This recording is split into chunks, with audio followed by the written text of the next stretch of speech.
Assalamualaikum dan salam sejahtera kepada semua penonton Faham, podcast koperasi-koperasi terbaik anda. Terima kasih kepada semua dan selamat bertemu. Saya hos anda, Khairil, untuk episod pertama pada kali ini. Sebelum saya perkenalkan tetamu undangan kita, saya ingin memperkenalkan sedikit berkaitan podcast ini, memandangkan ini adalah podcast pertama yang akan mengenengahkan isu-isu cabaran dan hal-hal berkaitan koperasi. So bagi anda yang berminat untuk berkoperasi, terutamanya anak-anak muda, jangan lupa subscribe YouTube channel kami dan set notification.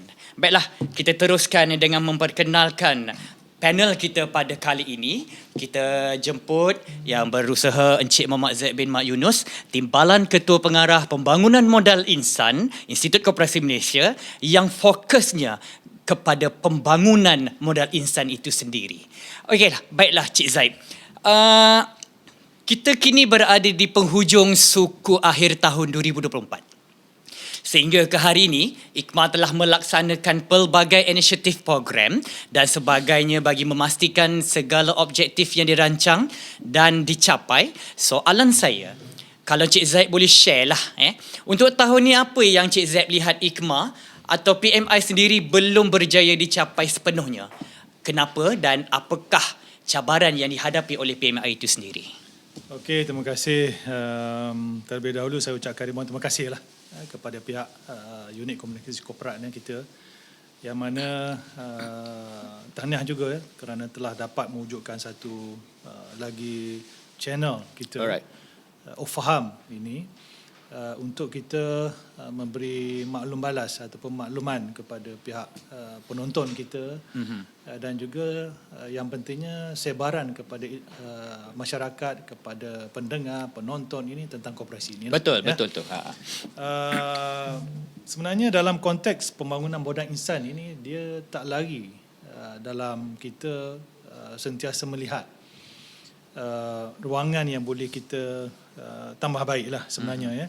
Okay. Jadi kalau kita lihat dari segi perkara yang belum capai ini, sebenarnya kita ada lebih daripada 15,000 ataupun sekarang ni datanya 16,000 lebih koperasi di betul. Negara kita. Banyak tu, banyak.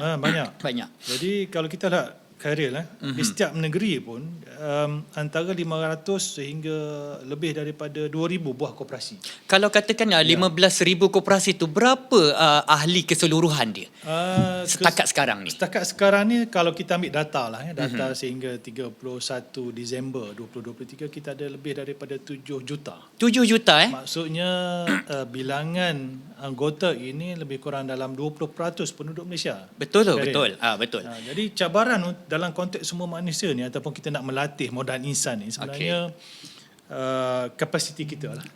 Dengan 7.2 juta keanggotaan, koperasinya 16,000 lebih.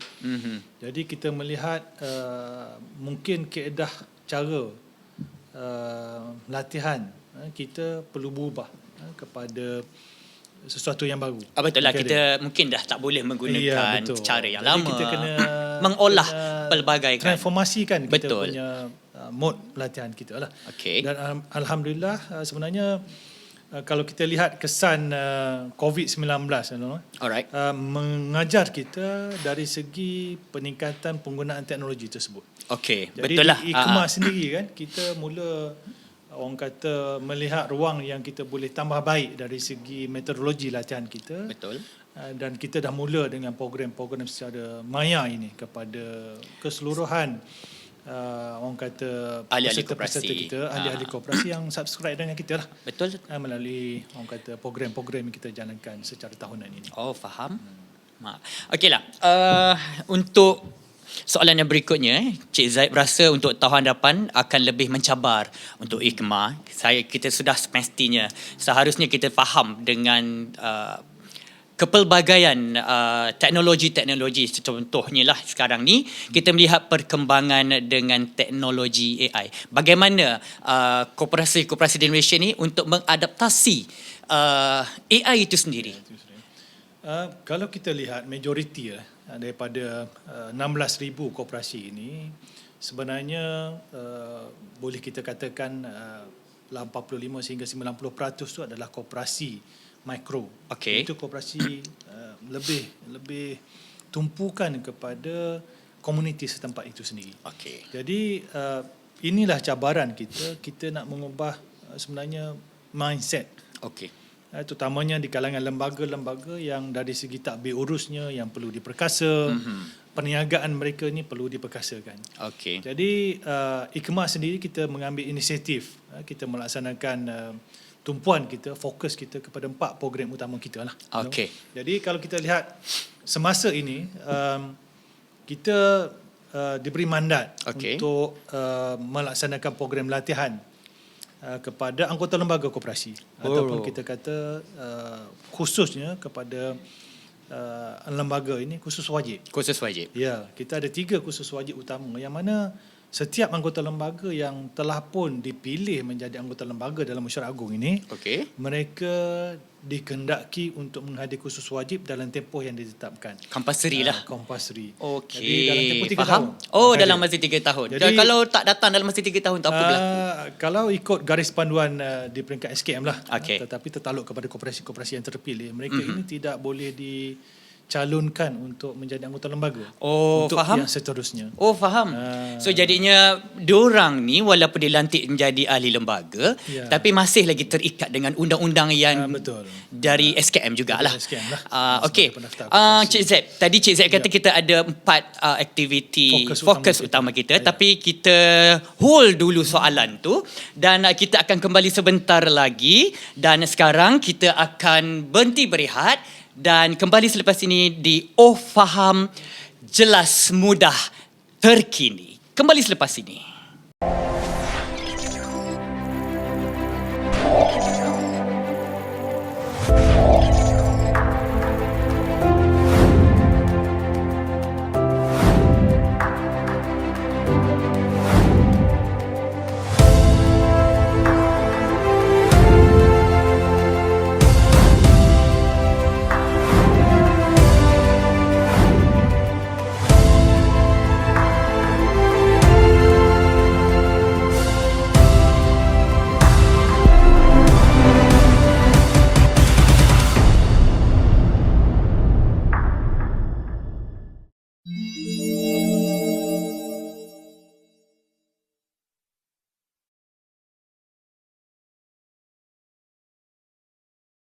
Okey, kita kembali semula dekat Faham, Jelas, Mudah dan Terkini. Baiklah Cik Z, kita nak tarik balik soalan kita tadi tu, nak tanya pasal AI. Okey, adakah AI ni membantu koperasi itu sendiri? Kalau kita lihat Khairil, sebenarnya AI ini dah lama. Okey, kita je yang baru berkembang, menerima. Bermula revolusinya ataupun evolusinya sebenarnya dah berpuluh tahun. Okey. Dan kalau kita lihat sekarang ini, AI dalam 3, 4, 5 tahun ini dia semakin naik untuk membantu sebenarnya bukan saja kepada kita tetapi sebenarnya kepada ekosistem dalam pengurusan, dalam perniagaan sesuatu badan ataupun syarikat ataupun koperasi kita lah. Okey. Jadi kita sendiri kena berubah. Betul lah. Jadi kita kena melaksanakan anjakan paradigma teknologi lah. Yang mana kita melihat AI ni, artificial intelligence ataupun kecerdasan buatan. Ini AI ini adalah satu tools, alatan yang kita perlu guna untuk memudahkan kita dan juga meningkatkan produktiviti kita. Kalau Cik Z katalah mengenai AI ni, saya mengaku saya sendiri tak faham AI ni. Saya mengaku saya memang tak mengenali apa itu secara detail dia. Kita kenal AI itu tapi kita tak explore sebab Ya. bagi saya mungkin kita tidak terlibat secara langsung. Okeylah, baik para hadirin sekalian, sambil kita bersembang ini, untuk makluman, air yang kita minum pada hari ini adalah daripada sumbangan dari Koperasi Kaki Tangan Institut Koperasi Malaysia, di mana Encik Zaid merupakan pengerusi koperasi tersebut. Terima kasih Cik Zaid. Sama-sama. Sedap air dia Ini kali antara ni. produk kita lah yang Produk baru koperasi. lah. Saya dengar sampai ke Sabah permintaan dia bagus. Yang ni pun kita cuba untuk melaksanakan promosi menggunakan AI.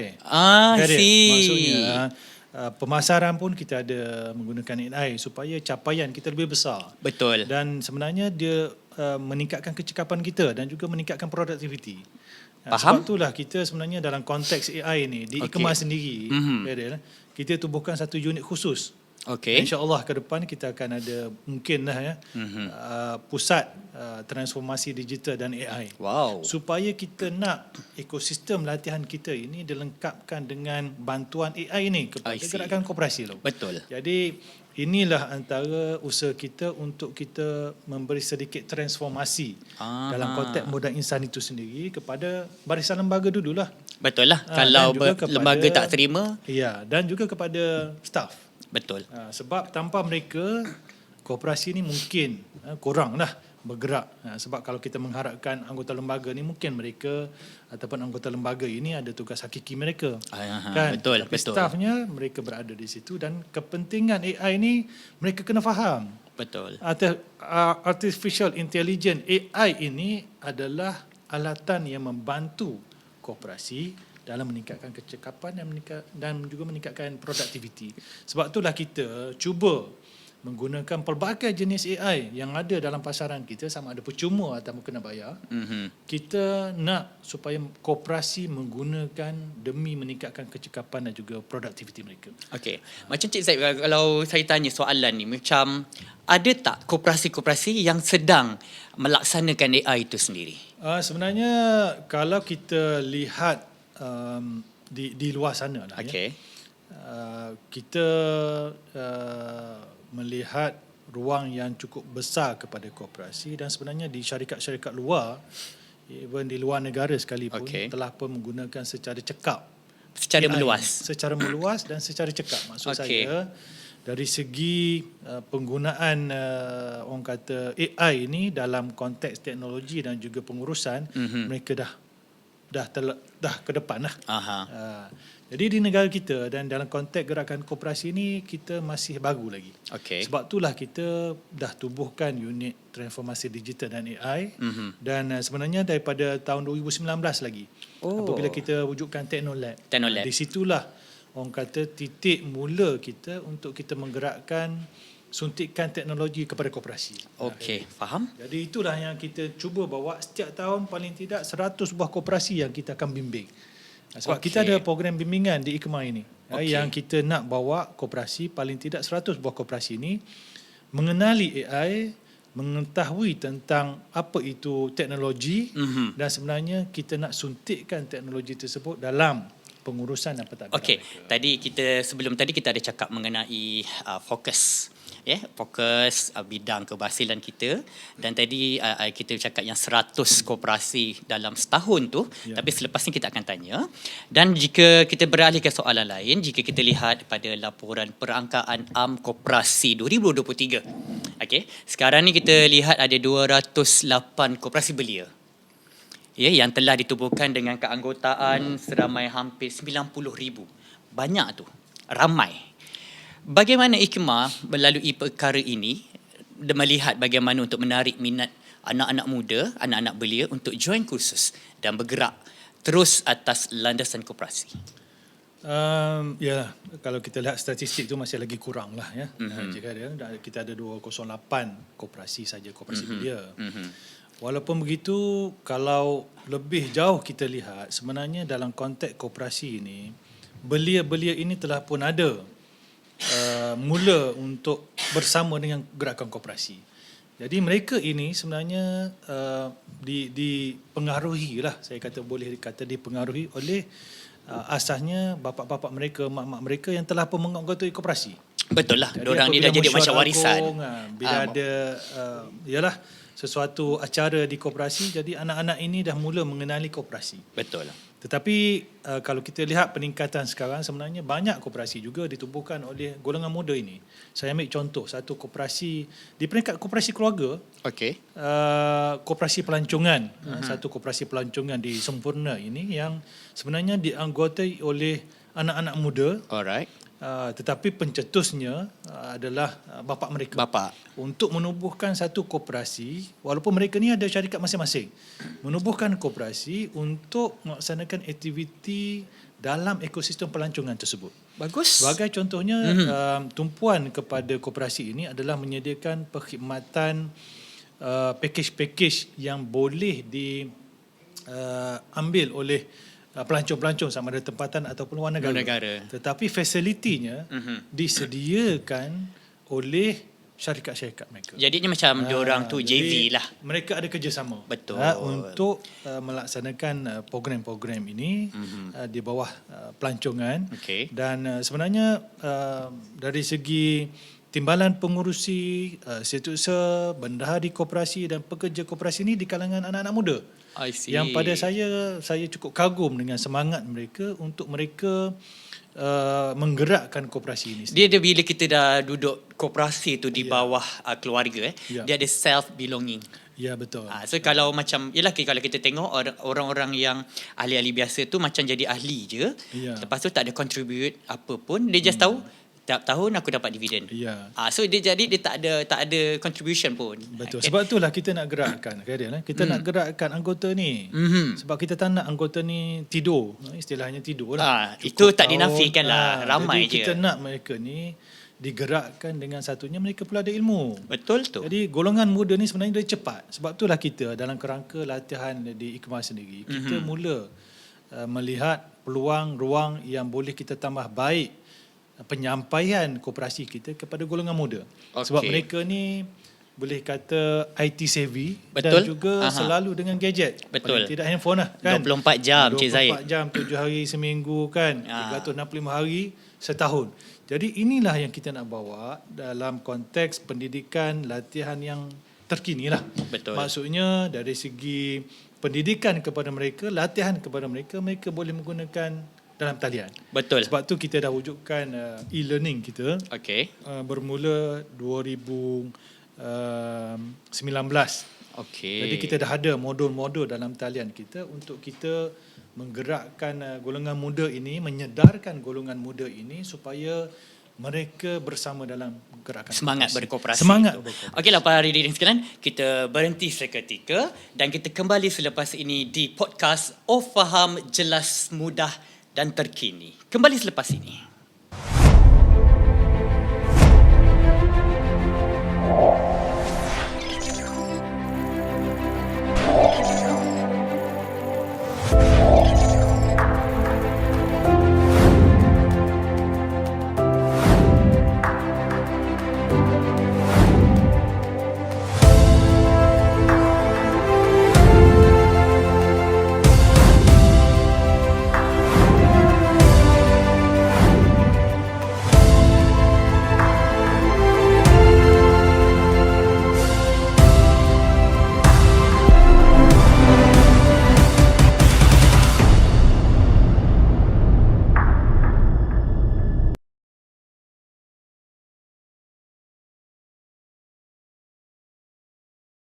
Okey, Cik Zeb, kita kembali kepada soalan kepada generasi muda.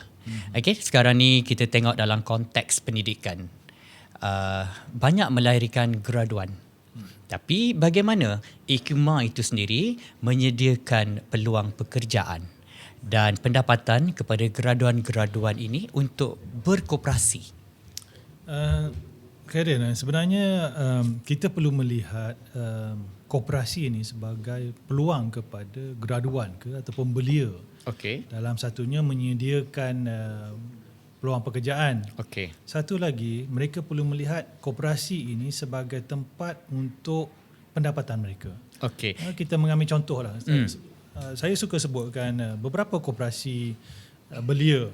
Sebenarnya kita ada di Perak yang mengusahakan pertanian. Aha. seperti yang saya tadi bagi contoh koperasi pelancongan di Semporna di tadi. Semporna di Kota Kinabalu. Kita ada di Langkawi, Kilim. Okey. Jadi sebenarnya mereka ini, golongan muda ini perlu dicetuskan idea untuk melihat koperasi ini salah satu cara untuk meningkatkan pendapatan mereka. Jadi kalau saya ambil contoh koperasi Kilim, Okey. bermulanya dari sebuah kampung Kilim yang kecil yang mana pendapatan komuniti antara 300-400 sebulan. Okey. Jadi agak kecil. Tapi apabila tubuhnya koperasi, koperasi menyediakan perkhidmatan bot. Okey.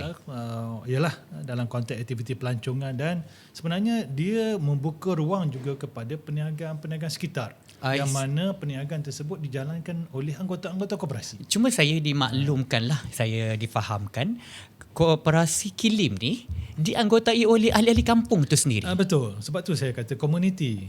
Tetapi sebenarnya di peringkat komuniti ini kita ada lapisan yang anak-anak muda. Betul. Yang melihat apakah bentuk baru, perniagaan baru yang mereka boleh laksanakan Tapi di komuniti tersebut. Tapi tahap kesedaran budak-budak belia ni masih lagi sedikit mengenai kepentingan berkoperasi itu. Ya, betul. Cuma yang terlibat dengan koperasi itu sendiri, diorang dah didedahkan daripada kecil. Ya, betul. Okey, kalau rupanya koperasi ni macam Kilim, Semporna tu tadi sendiri, dan juga koperasi Taman-Taman Negara Sabah. Ya. Itu diwakili oleh koperasi. Ya, betul. Ya, sebenarnya besar koperasi ni yang memberi impak pendapatan. Potensi koperasi ini sebenarnya kalau kita lihat dari segi pendapatan, sebab itulah kita beberapa tahun lepas kita meletakkan sektor ini sebagai sektor ketiga dalam negara kita untuk kita lonjakkan dari segi sumbangan mereka kepada koperasi. Sumbangan kepada negara, ekonomi. Jadi sebenarnya koperasi ini boleh memainkan peranan yang cukup besar kepada ekonomi dan juga kepada sosial. Jadi kalau kita lihat belia sekarang ini pun ialah lepasan universiti, kita ada berpuluh-puluh ribu graduan kita. Betul. Lepasan universiti ramai yang tak bekerja. Even sekarang kalau kita lihat ada PhD, ada master, ada degree kan. Tapi tak dapat apa yang diorang nak. Iya, betul. Sebab itulah kita melihat koperasi ini sebagai ejen perubahan kepada ekonomi masyarakat kita, termasuk belia ini. Sebab itulah saya suka sentuh dalam konteks pembangunan modal insan ini, koperasi belia ini mereka cepat nak belajar. Betul. Dari segi tahap penerimaan diorang cepat lah. Jadi kita di IKMA sendiri dalam konteks latihan, kita ada latihan jangka pendek. Satu hari sehinggalah 2 minggu. 2 minggu. Kemudian kita ada jangka panjang kita. Okey. Kita ada Universiti Keutamaan Koperasi. Peringkat diploma, ijazah sehinggalah Dr. Falsafah. Master pun kita ada kan. So ramai lagi sebenarnya dah tahu kan sebenarnya mengenai UKKM. Jadi ekosistem koperasi ni Karian, kita nak supaya di peringkat koperasi itu diurus tadbir secara profesional. Sebab itulah kita ada universiti. Kita ada program CJ Eksekutif. Kita nak lengkapkan ekosistem tersebut. Jadi siapa yang nak lengkapkan ini? Of course, golongan muda. Majoritinya lah yang belajar di universiti ini kena dengan koperasi. Jadi kita dah pun sebenarnya ada beberapa kolaborasi strategik dengan beberapa universiti lain. UPM kita ada, USIM kita ada, supaya kita nak sebenarnya sasaran tahun ni kita nak 2,000 mahasiswa bakal graduan yang akan yang akan mendapatkan ijazah ini, mereka faham tentang koperasi itu sendiri. Jadi 2,000 inilah kita nak supaya mereka ni menjadi ejen kepada perubahan ekonomi di luar sana. Mereka boleh bercerita tentang koperasi, mereka boleh promotkan koperasi, dan mereka boleh jadikan koperasi ini sebagai satu tempat untuk menjana pendapatan secara berkumpulan. Kalau kita kata graduan-graduan UKKM ni, habis sahaja diorang belajar konvo, adakah peluang pekerjaan itu dapat diberikan secara meluas kepada koperasi itu sendiri, dan bagaimana tahap penerimaan? Kita faham sekarang ni ahli-ahli lembaga pengerusi adalah orang-orang yang lebih senior. Adakah mereka adakah itu satu kekangan yang akan dihadapi oleh graduan kita sendiri? Dia sebenarnya di peringkat koperasi lah. dia kena faham konsep pelapis. Okey. Maksudnya kita ada yang pelopornya orang lama kan. Betul. Kita ada pertengahan dan juga kita ada orang muda. Sebab itulah dalam konteks pengurusan koperasi itu, dalam koperasi itu sendiri ada anggota-anggotanya, anggota yang muda, yang pertengahan, yang veteran kan. Jadi kita nak supaya dalam pentadbiran mereka itu ada golongan muda, ada golongan wanita supaya dia boleh orang kata melaksanakan program-program yang sepatutnya kepada anggota-anggota mereka. Betul. Sebab itulah kita bahagikan kepada golongan muda, golongan wanita ya, dan juga kumpulan sasar kita lah. Jadi dalam konteks UKKM ini sendiri, kita sebenarnya penubuhan ini adalah untuk kita melengkapkan ekosistem dalam gerakan koperasi itu sendiri. Maksudnya dari segi pengurusan pentadbiran, mungkin pentadbirannya anggota lembaga. Okay. Tapi dari segi pengurusannya, CEO-nya dilengkapi, disertakan dengan orang muda ini. Ideologi muda yang baru. Yang mempunyai kepakaran, Betul. yang mempunyai pengalaman mungkin dengan ilmu-ilmu yang telah dia orang belajar. Ya, betul. Sebab itulah kita di UKM juga kita attachkan pelajar-pelajar kita untuk latihan dasari di koperasi. Betul lah, tu sepatutnya lah. Ya, jadi mereka mendapat latihan di industri di koperasi dan kita mengharapkan mereka ini diserap. Dan alhamdulillah beberapa buah koperasi telah pun mula melihat peluang kepada mereka ini dalam konteks mereka ini mempunyai ilmu tentang koperasi dan akan diserap di koperasi-koperasi. Kalau kita lihat dahulu IKMA, sebelum dikenali dengan IKMA, kita ada MKM. Dulu Maktab Koperasi Malaysia. Dulu Maktab Koperasi Malaysia itu sendiri menjalankan kursus jangka panjang, itu diploma pengurusan koperasi. Di mana kalau kita lihat ada beberapa pelajar-pelajar kita yang telah berjaya. Kita ada lihat ada berada di Bank Rakyat, yang sekarang menjadi Vice President kalau tak silap saya. Ada juga yang bekerja di koperasi-koperasi besar. Bermakna sebenarnya jika mereka berkehendak benda tu, diorang akan berjaya. Jadi kalau kita kata tak rugilah kalau kita kata 90% kita punya student semua mendapat pekerjaan. Okay. Dan kita juga dulu bila kata latihan industri selama 6 bulan, kita ada program SLKK. So di mana kita skim latihan kerjaya koperasi. Saya masih ingat lagi, saya pernah jaga program tu, di mana kita beri allowance 1,000 dan koperasi memberi allowance bergantung pada, ada yang bagi 600. Jadi koperasi itu sendiri bila dorang dah habis, dorang serap terus. Jadi penerimaan dorang tu kepada student kita memberansangkan. Betul. Sebab itulah kita mula menggerakkan inisiatif ke arah universiti. Sebab kita nak bukan saja diploma, tetapi juga kita nak sehingga ke peringkat doktor falsafah. Betul. Sebab apa? Sebab dalam gerakan koperasi ini kita perlu suntik golongan profesional. Betul. Kan? Jadi PhD ada peranan dia, sarjana ada peranan dia, degree pun ada peranan dia dalam gerakan koperasi supaya kita boleh lonjakkan sumbangan koperasi ini kepada ekonomi itu dengan lebih besar. Dan kita rasa perstrukturan itu adalah selari, balance. So ada bahagian profesional, ada yang bahagian yang level diploma. Jadi benda ni akan bergerak seiring. Betul. Dia saling melengkapi sebenarnya. Betul, saling melengkapi. Sebab tu kita nak di peringkat kita sendirilah di peringkat UKM sendiri dari segi saling berhubung antara satu sama lain untuk kita lengkapkan koperasi ini dengan ilmu yang sepatutnya. Betul. Asasnya di peringkat lembaga IKMA yang laksanakan. Betul. Tetapi untuk pengurusan profesionalnya di peringkat UKKM yang akan laksanakan. Jadi inilah yang kita cuba bawa ke depan, hasrat kita supaya sektor koperasi yang ada 16,000 ini menjadi satu sektor yang memberi sumbangan signifikan kepada ekonomi dan juga kepada kesejahteraan. Kita tak boleh lupa, Khairil, kesejahteraan itu. Sebab wujudnya koperasi ini bukan semata-mata untuk kita mencapai keuntungan, tetapi kita nak mensejahterakan anggota-anggota melalui apa? Melalui servis produk yang kita tawarkan. Kadang-kadang kita kena kadang-kadang ialah dasar penubuhan koperasi itu sendiri di bawah sekali matlamat dia itu kita kena baca kadang-kadang. Betul. Sebagai seorang ahli dia tidak melihat benda tu. Sebab itulah kita melihat, maksudnya sekarang ni kita nak cuba wujudkan lebih banyak koperasi komuniti. Kalau kita lihat Khairil, penubuhan koperasi keluarga yang sekarang ini bertambah setiap tahun. Sebab apa? Sebab keluarga kita ada lebih kurang dalam 20 orang, 25 orang dah boleh tubuh koperasi dah. Okey, Cik Zahid tadi cerita pasal community. Ya. Okey, 2 minggu lepas kita ada satu persidangan community India, koperasi community India. Ya, Bagaimana Cik Zahid melihat penyelarasan untuk kita khususkan kepada community tersendiri? Kita ada community masjid. Ya. Okey, sekarang kita dah fokuskan kepada community India. Bagaimana Cik Zahid melihat benda-benda ni semua? Dia sebenarnya kalau dalam konteks modal insan saya ambil modal kita insan fokus kepada modal insan lah.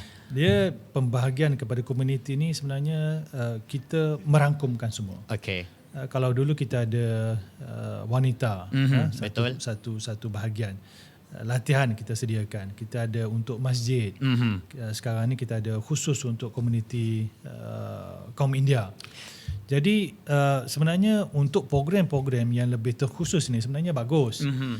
Cuma kita lihat dari segi ialah mereka untuk menghadir diri dalam program-program kita. Sebab kita tengok kan, saya berada di dalam dewan tu sendiri dengan soalan-soalan dia, banyak yang melibatkan agensi yang bukan daripada kita. Ada yang kita ialah macam SKM dari segi pelaksanaan pendaftaran kawal selia. Tapi kalau kita melihat dari segi latihan, bagaimana kita nak fokus, adakah kita perlukan combine by state ataupun kita perlukan data daripada SKM itu sendiri? Jadi kalau kita lihat Khairil, sebenarnya dalam konteks latihan ni kita dah mula beberapa tahun lepas. Okay. Kita panggil program bimbingan bersasar. Okey. Sebab itulah kita bawa satunya program-program yang kita boleh kata dalam konteks anjuran bersama. Okey. Maksudnya kita akan tumpukan kepada komuniti tersebut apa keperluan mereka dalam konteks latihan. Jadi kita akan terus bantu mereka, latih mereka, bimbing mereka. Cuma latihan bersasar ini ataupun kursus ini tidak terdapat di dalam slot kita punya program dia latihan. Dia tak adalah dalam kalender. So mungkin dia akan itu, permintaan bergantung pada permintaan. Dan juga kita boleh turun sebagai lah. Anjuran bersama. Jadi inilah yang kita nak bawa supaya komuniti terkhusus ini kita boleh latih secara terus. Fokus kepada diorang. Jadi kepentingan komuniti ini sebenarnya kita lihat kaum India ni sebenarnya sumbangan mereka cukup besar dan cukup lama. Besar. Saya melihat ada 2-3 koperasi finance. Mereka ni tubuh dah berpuluh tahun. Betul. Di estate. Jadi sumbangan mereka ini sebenarnya kepada pekerja-pekerja estate. Betul. Dan juga sekarang ini membantu mereka, ada sekolahnya, ada latihan mereka sendiri. Sebab kita melihat nama koperasi itu sendiri is National Land untuk estate. Jadi adalah isu-isu yang hari itu kan, tapi baguslah dia menjawab soalan tu. Tetapi yang pentingnya komuniti ni sebenarnya kita nak gerakkan komuniti tersebut supaya berkooperasi. Betul. Jadi semangat berkooperasi itu dalam konteks dua. Satunya untuk perniagaan, pendapatan. Betul. Satu lagi untuk sosial. Betul. Apakah aktiviti-aktiviti sosial yang boleh koperasi buat yang mungkin tidak dilaksanakan oleh mungkin badan lain di situ. Betul. Yang boleh dilaksanakan oleh koperasi. Jadi sebab itulah dalam konteks koperasi ini kita nak supaya masyarakat kita sedar, faham tentang kepentingan koperasi itu. Jadi kita ada, kalau Khairil ingat program turun padang kita, program memasyarakatkan koperasi ataupun ringkasnya MASKOP. Banyak dah, kita ada banyak program yang sama. Kita ada lestari modal insan. Betul. Kita turun padang juga kan sampai 100-200 tempat. Okey Cik Zaid, kita stop dulu mengenai MASKOP. Apa lagi tadi tu? Dan kita akan berhenti seketika untuk kita beri laluan commercial break, dan selepas ni kita kembali ke faham, jelas, mudah dan terkini. Kembali selepas ini. Okey, kita kembali semula di podcast faham, jelas, mudah dan apa Cik Zaid? Terkini. Yes, terkini. Baiklah, kita ke soalan yang seterusnya. Okey, untuk Kementerian Pembangunan Usahawan Koperasi, KUSKOP lah. Dia telah melaksanakan beberapa inisiatif yang memberi fokus kepada usaha mendigitalisasikan usahawan perusahaan mikro, kecil dan sederhana PMKS melalui pelbagai program. Di IKMA sendiri, adakah kita mengambil inisiatif ini yang boleh Cik Zaid sharekan sedikit mengenai program-program yang melibatkan koperasi-koperasi di luar bandar. Okey. Kalau kita lihat Khairil, sebenarnya kita dah menubuhkan pusat teknologi maklumat, ICT kita lah. Untuk teknologi ni lah. Jadi saya ingat dah lebih daripada 10 tahun kita ada pusat ini, yang kita memberi tumpuan kepada kita meningkatkan kemahiran lembaga dan juga pengurusan koperasi dalam mengendalikan IT ni. Jadi kita ada beberapa program kita, termasuk program yang asas kepada mereka komputer ini, untuk mereka dapat mengendalikan di koperasinya. Jadi sehingga kini kita tambah baiklah dari segi modul, dari segi komponen yang adanya, termasuk juga dalam sekarang ni AI. Jadi di situlah kita nak supaya kita nak blend semua itu dari peringkat asasnya sehinggalah ada peringkat advance-nya.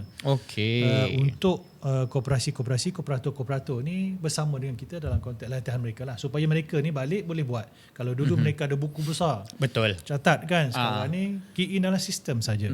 Jadi mereka akan dapat laporan. Jadi kalau kita lihat koperasi luar bandar ni, sebenarnya banyak koperasi luar bandar ditubuhkan. Betul lah, kita lihat. Ya, taburannya kebanyakannya di luar bandar lah. Koperasi mikro ni kan, kecil ni. Tetapi kita tak boleh pandang koperasi kecil, mikro ni sebagai koperasi yang bermasalah dalam konteks teknologi dan sebagainya. Betul lah, kita tak boleh judge. Jadi kita melihat ruang yang boleh ditambah baik oleh koperasi ni. Sebab itulah kita bersama dengan pihak Suruhanjaya, kita ada lebih kurang dalam 1,000 buah koperasi baru. Dan kita akan bimbing 300 koperasi, 30 koperasi yang kita akan memberi khusus bimbingan kepada mereka dalam konteks teknologi. Dan juga mungkin perkara-perkara yang mereka perlukan untuk membantu mereka menjalani lah tahun-tahun melalui pemerkasaan tadbir urus dan juga perniagaan koperasi. Jadi teknologi sekarang kita tak boleh lari kan. Kalau kita bergerak agak perlahan, kita tertinggal, betul. Kalau kita agak teknologi ke depan, sekarang ni sangat ke depan, sangat maju. Kalau kita nak ke depan, kita kena sediakan pulus yang banyak. Sebab pelaburan dalam teknologi bukannya murah. Tetapi Ikmal sendiri, kita sebenarnya dah mula 2019 lagi lah. Macam saya kata tadi, Teknolab kita, untuk kita melihat peluang ruang yang boleh kita subscribe teknologi ini kepada koperasi. Kan? Dan juga koperasi itu sendiri mesti menyediakan orang teknologi di koperasi itu sendiri. Sebab yang nak menggerakkannya orang ini. Manpower dia orang sendirilah. Di kalangan lembaga ke ataupun di kalangan kaki tangannya. Sebab itulah saya ambil contoh beberapa koperasi tadi kan. Kilim kita ada koperasi di Perak, koperasi di Sempurna sendiri, yang mana mereka ini di kalangan golongan muda ini cepat untuk belajar tentang teknologi. Kan, kita ajar je mereka terus buat. Kita ajar AI-nya, mereka terus buat. Sebab hands on terus. Penerimaan mereka. Satu penerimaan mereka dan minat. Dan keduanya minat, yang ketiganya kepentingan tu. Teknologi kepada mereka, maknanya sebagai contohnya kita lihat ladang. Jadi kita tak perlu pagi-pagi nak turun siram. Kan, pagi-pagi kita dah setting dah. Pagi pukul 9, berapa dia nak pukul siram, 2, pukul 6. Jadi kita mengurangkan manpower kat situ. Sebenarnya kita menambahkan kecekapan. Di peringkat pengoperasian, tetapi pada masa sama kita nak orang yang ada itu kita boleh bahagikan kepada tugas-tugas lain. Di samping kita perlu tingkatkan keupayaan pegawai-pegawai ini ke satu tahap yang lebih tinggi, terutamanya dalam teknikal lah. Tapi macam Cik Zeb cakap sendirilah tadi, apa pun yang berlaku, modal itu. Sebab teknologi itu tinggi, mahal. Jadi ada tak inisiatif IKMA sendiri dalam turun ke padang untuk membantu mereka ni dari segi, bukan sahaja dari segi latihan.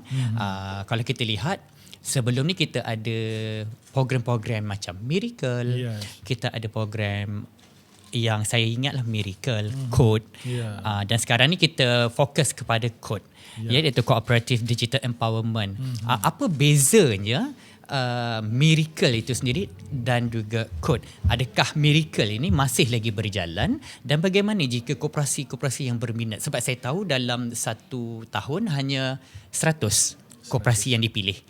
So adakah masih berlangsung? Okey, kita dalam 4 komponen utama kita lah, fokus kita kan, Okey. yang saya masukkan tadi. Salah satunya adalah program bimbingan bersasar. Okey. Dalam program bimbingan bersasar ni kita ada program Miracle. Okey. $1 million ringgit club ini. Okey. Yang mana kita nak supaya koperasi ini dia melonjakkan pendapatan dia. Okey. Itu satu. Yang keduanya kita ada program untuk memperkasa keuangan. Okey. Dan juga akaun mereka. Maksudnya kita menyediakan daripada fizikal mereka ini, manual mereka ini kepada bentuk online. Okey. Untuk sistem dan sebagainya. Okey. Yang ketiganya kita ada program di bawah Koopbispreneur. Alright. Maknanya kita ada sektor kita yang kita tumpukan 30 buah koperasi kita bangunkan dalam sektoral. Kita ada peruncitan, kita ada pelancongan, kita ada hartanah dan juga Sektor, kita ada ikut sektor itulah. di pertanian. Jadi kita juga ada di bawah program bimbingan ini, program yang kita fokus kepada koperasi-koperasi baru dan juga koperasi-koperasi yang berada di top 100 bimbingan bersasar kita. Jadi kita tidaklah melihat fokus kita kepada koperasi-koperasi kecil. Betul. Sebagai contohnya koperasi, kalau semalam kalau kita lihat kita ada majlis menandatangani MOU bersama antara koperasi dan juga dengan satu syarikat. Ya. Jadi antara koperasi inilah kita nak supaya konsep koperasi itu sendiri membantu antara satu sama lain. Betul. Falsafahnya kita nak kita berjaya dan juga kita nak koperasi lain berjaya. Jadi dua-dua kolaborasi. Betul. Ya, kita kolaborasi. Kita boleh kolaborasi sebenarnya dengan beberapa buah koperasi pun untuk kita menjayakan hasrat kita di bawah satu hasrat secara bersama. Kan? Jadi kalau kita mengambil contoh dalam konteks pelancongan, maknanya koperasi yang mengendalikan pelancongan ini boleh bekerjasama dalam konteks untuk meningkatkan lagi orang kata pelaburan dalam industri pelancongan, sebab pelancongan ini besar. Betul, kita sangat ada besar. Pelancongan laut, kita ada pelancongan darat kan, dan darat pun macam-macam, laut pun macam-macam. Betul. Jadi sebab itulah kita dalam konteks bimbingan bersasar ini kita melihat inilah cara yang kita boleh bimbing melalui latihan dan juga bimbingan kepada koperasi untuk koperasi ini meningkat maju. Betul. Sebab itulah IKMA sendirilah, walaupun mungkin orang kata agak kecil lah kalau 30 tu berbanding dengan 16,000. Tetapi paling tidaknya kita ada testimoni, kita ada pilot 30 buah koperasi ini yang boleh kita bawa bersama, kita menjadi benchmark nanti maju ke depan. Maju kan, betul. Yang boleh direplicate nanti oleh program-program seumpamanya dalam konteks latihan dan juga bimbingan koperasi lah. Okey Cik Zaib, kalau kita nak lihat, kalau kita nak bincang bahaskan mengenai pembangunan modal insan ni, memang akan panjang lagi. Sangat panjang. Saya rasa kalau kita buat 2-3 episod pun masih ada lagi soalan isu-isu ni. Jadi sebelum kita mengakhiri podcast ini, dah nak habis sebab ialah kita insya-Allah kita akan panggil semula untuk kita beri isu-isu berkaitan untuk yang akan kita ketengahkan lagi. Tapi untuk soalan terakhir saya lah, apakah harapan Encik Zaib selaku Timbalan Ketua Pengarah penggunaan modal insan terhadap kelestarian koperasi dan juga fokus kita untuk podcast ni. Pertama kali ni podcast kita bersiaran ni. Jadi saya nak tahulah dengan harapan daripada Cik Zaib sendiri. Harapan saya lah di peringkat kita di IKMA dan juga bahagian pembangunan modal insan ini, kita nak cuba gerakkan sebanyak mungkin koperasi dalam konteks mereka ini perlu sedar tentang modal insan ini. Sebab apa pun kita memerlukan latihan, memerlukan penerangan untuk kita melaksanakan sesuatu kerja di koperasi tersebut. Kan? Jadi maknanya kena ada ilmu lah dengan kata lain, Khairil. Ilmunya di IKMA ini. Betul. Kan? Dan ilmu itu perlu ditimba lah. Dan sebenarnya kita bukan saja kursus jangka pendek seperti yang saya maklumkan tadi, sehinggalah program jangka panjang. Sehinggalah peringkat doktor falsafah. Betul. Jadi yang pentingnya adalah kita nak gerakkan koperasi ini faham. Jadi dalam mesyuarat mereka setiap bulan itu mereka perlu titik beratkan dari segi latihan. Kan latihan ni pelbagai. Pemerkasaan latihan tu Dia sendirilah. pelbagai. Dia bukan saja kepada lembaga, kepada anggota sendiri dia perlu faham tentang konsep falsafah nilai koperasi itu sendiri. Kemudian kepada lembaganya, kepada pengurusannya. Jadi semua itu ada di IKMA. Betul. Kita ada 10 Datang cawangan saja. kita, datang saja. je dekat IKMA Dan ni. kita punya yuran pun kalau dekat luar tu mungkin tak dapat dah. Tak ada dah. Daripada RM20, RM30 sehingga RM50. RM30 kita boleh Ya. menginap di sini. Jadi kita ada tempat kita. Jadi kita sediakan kepada semua kooperator-kooperator kita untuk berada dalamnya. Tapi yang pentingnya sebenarnya kita nak IKMA ini menjadi pusat rujukan. Betul. Maksudnya bukan saja di dalam negara menjadi pusat rujukannya, tetapi juga kita nak di sekitar, paling tidak di sekitar ASEAN. Kita ada koperasi-koperasi di sekitar ASEAN ni yang boleh mungkin IKMA ni menjadi rujukan kepada mereka. Tapi paling utamanya kita nak dalam negara dulu yang perlu kita gerakkan untuk menjadi IKMA ni sebagai pusat rujukan utama dalam konteks koperasi. Kalau kita gunakan IKMA, penggerak pencetus modal insan. Jadi itulah tema dia. Tema yang kita guna pakai sehingga kini. Dan untuk podcast ni sebenarnya kita sebenarnya lama dah rancang Betul. dari segi pengoperasian podcast ini, tapi alhamdulillah kita dapat hari ini bersama-sama dalam podcast yang julung kalinya lah. Betul. Yang kita laksanakan. Dan Cik Zaib adalah tetamu pertama. Ya. Beruntungnya Jadi, kami. kita siapkan set, kita siapkan studio. Tetapi ada kekangan di peringkat kita untuk kita laksanakan secara cepat. Walaupun begitu, kita alhamdulillah dengan komitmen, dengan kerjasama daripada pihak pengurusan sendiri, kita dapat merealisasikan podcast ini, dan saya harap podcast ini menjadi channel utama kepada koperasi dan juga kepada masyarakat tentang ilmu koperasi ini. Alright. Jadi kita perlu buat sentiasa dan kita perlu sebarkan sebanyak mungkin capaian kita kepada masyarakat, kepada kooperator bukan saja dalam negara tetapi juga kita boleh buat kepada luar negara. Alright. Okay, setakat ini sahaja kita punya podcast Faham, Jelas, Mudah dan Terkini. Terima kasih diucapkan kepada Encik Muhammad Zaib bin Mat Yunus, Timbalan Ketua Pengarah Pembangunan Modal Insan Institut Koperasi Malaysia, kerana sudi bersama dengan kami pada petang ini. Sama-sama. Terima kasih, sehingga kita berjumpa lagi di kemudian hari. Bye-bye.